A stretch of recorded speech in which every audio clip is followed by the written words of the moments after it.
Bonjour à tous, donc aujourd'hui je vais vous parler des agressions chez le chien comme chez le chat, parce que c'est un comportement qui fait partie du répertoire comportemental normal du chien et du chat, mais qui souvent déplaît aux propriétaires. On aimerait que notre animal ne soit jamais agressif. Or, ce n'est pas possible, c'est comme demander à un humain d'être jamais en colère, et ça, ce n'est pas possible. L'idée, c'est qu'il existe différents types d'agressions, chez le chien comme chez le chat. On va avoir des agressions par irritation, qui ont lieu dans un cadre de contrainte, de douleur, par exemple chez le vétérinaire, lorsque vous allez brosser votre animal, lorsqu'il a mal, et que vous voulez retirer, vérifier sa patte parce qu'il s'est planté une épine.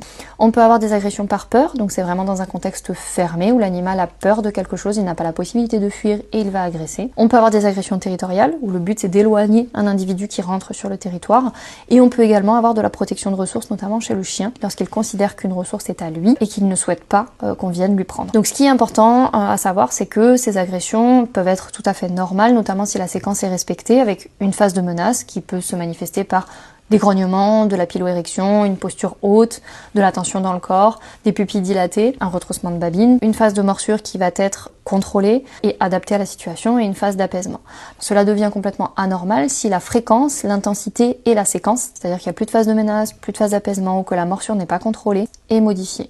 Il y a deux moments qui sont importants à respecter, deux moments clés dans lesquels justement on peut avoir très fréquemment des agressions et qui sont des situations qui sont couramment rencontrées chez nos animaux de compagnie. C'est lorsqu'ils sont en train de dormir ou simplement d'être dans leur lieu de couchage et qu'on va les déranger pour les caresser ou autre chose, l'animal peut réagir. C'est important de respecter le lieu de couchage de l'animal puisque c'est le seul endroit qui lui appartient véritablement dans la maison et dans lequel il peut s'isoler si jamais il a envie d'être tranquille. Par exemple, quand vous recevez du monde à la maison et qu'il n'a pas envie d'être dérangé, c'est un endroit dans lequel il peut aller se mettre. Deuxième moment, c'est lorsque l'animal est en train de manger. L'idée, c'est de respecter le moment du repas et de ne pas aller déranger le chat ou le chien pendant qu'il mange. Il aurait tout à fait le droit de dire qu'il n'est pas d'accord. C'est important de revenir un petit peu sur les idées reçues de partir du principe qu'il faut habituer l'animal à supporter qu'on mette les mains dans la gamelle parce qu'un enfant pourrait faire ça. Eh bien non, ça ne fonctionne pas comme ça. En fait, les enfants, ça s'éduque au même titre que les animaux. Et donc, c'est important d'apprendre aux enfants de ne pas aller mettre les mains dans la gamelle, de ne pas aller déranger le chien ou le chat pendant qu'il mange. Donc c'est important aussi de comprendre qu'il y a un respect mutuel à avoir envers l'animal. S'il faut, on peut tout à fait isoler l'animal à un autre endroit si l'enfant n'est pas en mesure d'écouter et de respecter cette consigne. Une autre